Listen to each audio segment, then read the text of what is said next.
jour ou le sujet du jour, people will say whatever you want to hear. And this can be demonstrated in a number of ways. When I was younger, there was a show called Crank Yankers, where people would make prank calls and would call people fictitiously. And it was completely legal back in the day. Long before Crank Yankers was the show, to make a prank phone call and call someone pretending to be someone else. This preceded what was called caller ID, and they had this number blocking system, Star 67, I think, which is still in effect, before the iPhone blocking technology came about. There's other ways to have a paint phone ring back itself, my friend showed me, and all sorts of strange things you can do to make a call like pressing certain combinations of numbers. But back in the day, you could pretty much make a prank phone call. Say, hi, is Mike there? Mike who? Mike Hunt. It's probably into segues people will say whatever.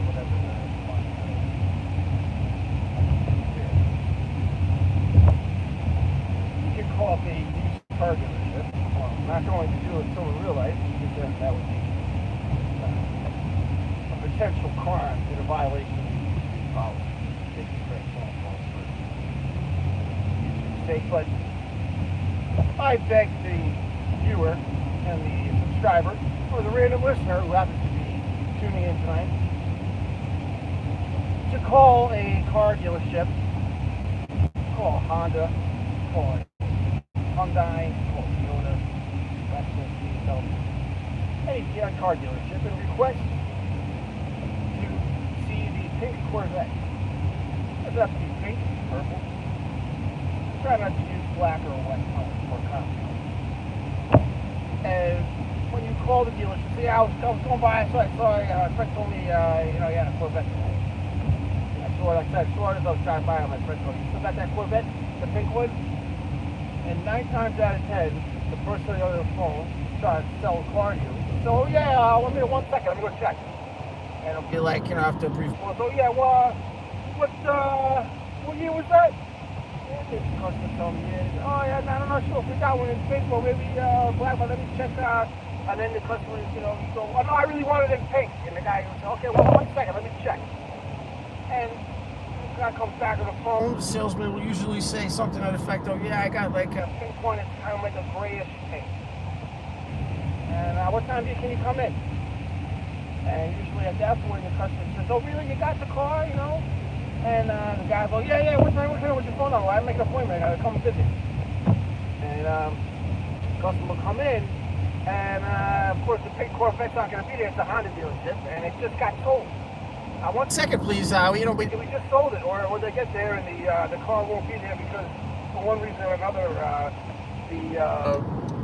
the car that is there is a black one, or another car that they might be interested in.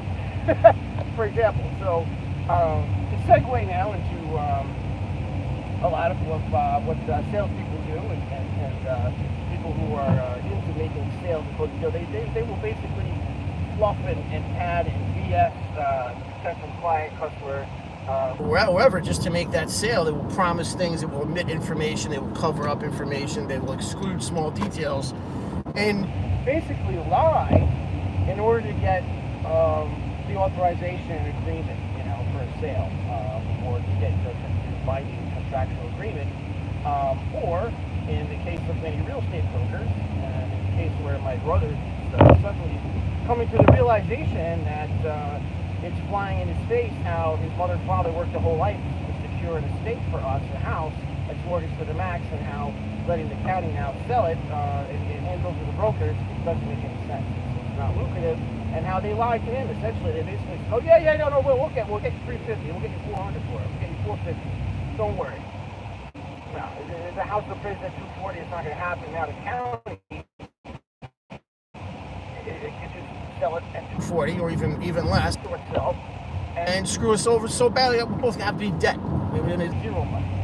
And, I just feel like, my mother and father worked so hard. They worked their whole life, and they refinanced that thing. I refinanced with my father, and we struggled. They were artists. Let's face it, they didn't get famous, but they worked and they had a family. They provided for us, and they wanted us to have a better life.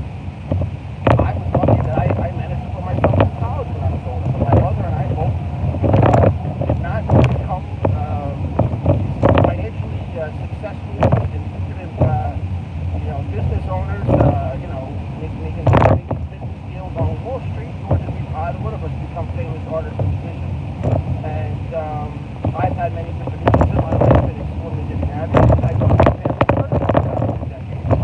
And I'm okay with that. I can live with that.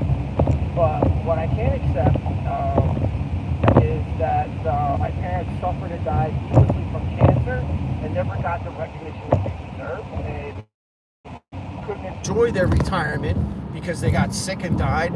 And now that the one place that they built, that we built together, exists in its entirety, and it's like a gallery in itself.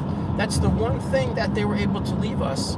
And selling it would just basically dismantle the entire thing and ruin what they worked so hard for. And it wasn't just leaving us this beautiful legacy of art and all the memories of being loving parents and of being this wonderful family up in the country there, but of having a house that we can always go home to and rent out and use to our benefit. And I used to speak this at length with my grandmother in Germany.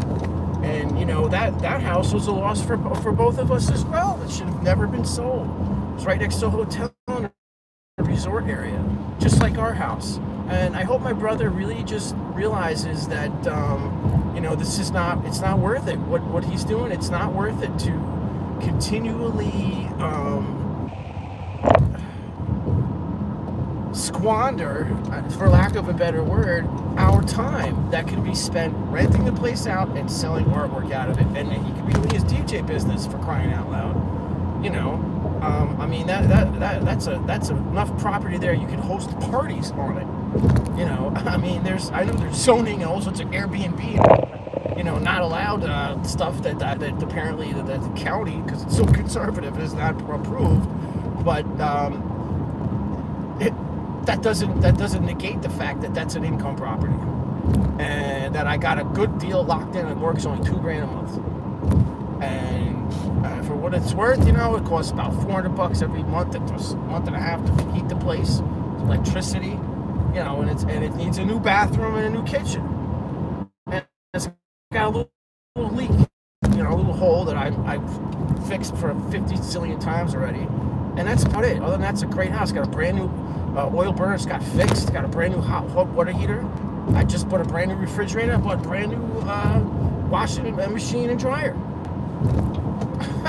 And it's like a magical, special place. It's not this toxic place that my brother thinks is filled with nightmares of abuse and toxic chemicals and paint and all this bullshit.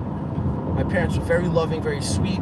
They both died heartbroken that he couldn't understand, because his empathy switch was switched off from being a soldier, or for lack of a word, being some kind of damaged whatever artillery shell. Who the hell knows what happened to him? He couldn't understand, like he couldn't emote that they were both sick and dying, and so he just can't accept that. He can't deal with it, and so he's taking it to court, and judge, had to follow the letter of the law and say, hold the book, tell me to put it in the book, it shows here it wasn't notarized. What the fuck, man? Can you imagine? With 2 videos. So I'm dealing with that every single day of my life, saying to myself, man, I've been working so hard to save this house. Have a family, rent out. It's just hard for me to accept how anyone could just want to just. And there's nothing like inherited wealth. That's how the wealthy stay wealthy. They inherit wealth, and they build upon it, and they invest upon it. And my brother seems to think there's some lump sum cash payment that's going to come from selling the house. And everybody told me, no, there's no lump sum payment. It's just being split on paper, 50-50. Something that has no equity, no value.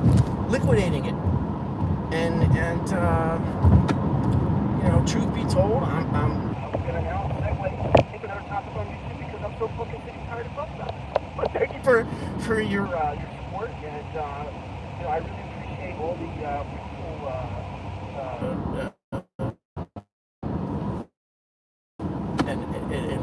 love I've received.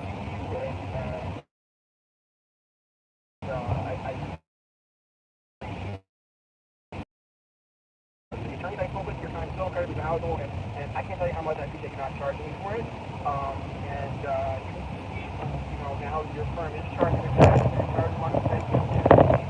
For advising me. I'm really hoping not to have to blow up this bogus allegation of harassment and harass people. And it's what my brother's been doing instead of trying to make a deal and negotiate an agreement with me. And it's unfortunate and something that it's been very painful to have to deal with while grieving the loss of my dad and my best friend. And it's the reminders every day of seeing beautiful art that Was left behind, and a beautiful piece of property, and just feel like, you know, my brother doesn't appreciate it at all. It's heartbreaking. I love the kid. I know there's something just a little bit wrong. his way he gets information processed, you know. And like it took his friend Paul to convince him to get health insurance almost like 10 years. You know, people would tell him all these things, give him advice, give him money, and a trade, you know, and didn't want to get out of this local area, this town. Became like a town Fixture in his town. and it's sad. I don't even think he's got a valid passport or has left the country anytime recently. You know, it's like this small kind of town mentality, and he's like, my brother literally thinks that it was okay for him to come my backyard, our backyard, where I was growing my plants, my garden that I paid for, very expensive seeds. Thought it was just okay to just come and rip my marijuana plant off. I can't stand talking of any kind. Break in the house and start saying, I'm going to sell this, I'm going to live there. This is going to happen, you know?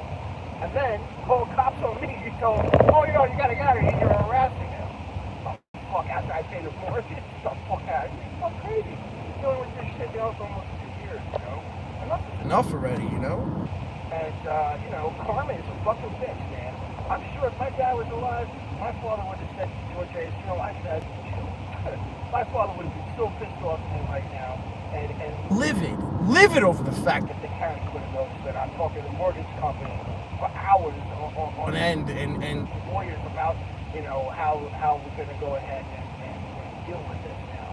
And my father, you know, it's so sad that, you know, it went down like that because my father wanted nothing more than my brother and I to get along. I tried, my dad and I kept calling, talking for years. Get him come by the house and just talk and sit down, have pizza, have Christmas dinner, have Thanksgiving.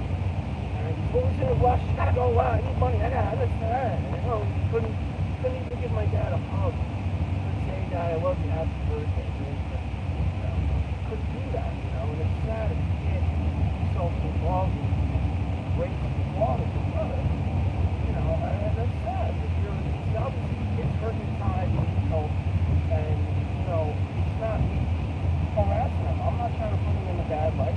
I know that he's innocent of almost all the shit he got accused of doing, and he got a bad rap, and he's working his DJ business, all he's doing, and trying to survive, and I'm over here saying, listen, man, you know, you have a place to stay very cheap, and you can rent it out with me, and we can make money here. We can get along. We can come to an agreement and get over whatever kind of anger, resentment there is, because you know it's not like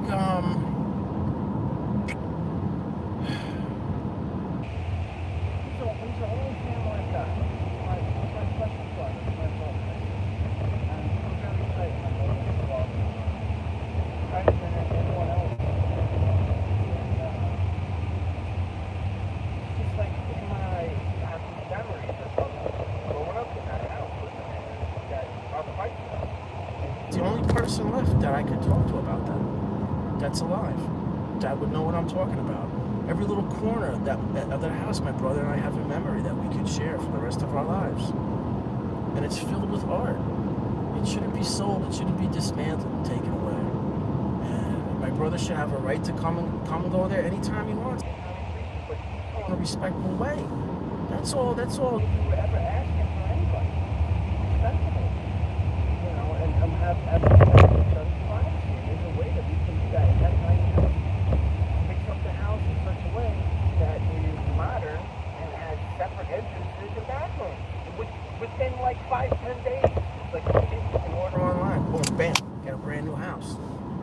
get an Elon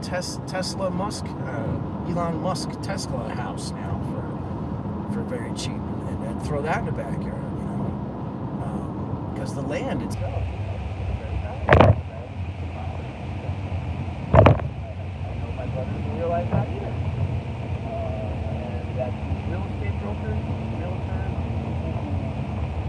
will tell you whatever you want to hear until they get their commission. They'll lie through their nose just to get the sale. They'll get a little piece of the pie. There's enough equity for them to get paid, but not us. Not both of us. Not all finance commissioner, real estate broker, transfer tax, state and county transfer tax. And the finance commissioner's cut. But after all that said, Done. Okay. A house that sold at 240 was 228 owed on it ain't gonna produce any cash. And what's gonna be so sad is that within 6 months. a group of people knocked on my door who fix up houses will have that house flipped. For 500. Sell it. Easy. And that's all I have to say. Please save my home. That's all I have to say.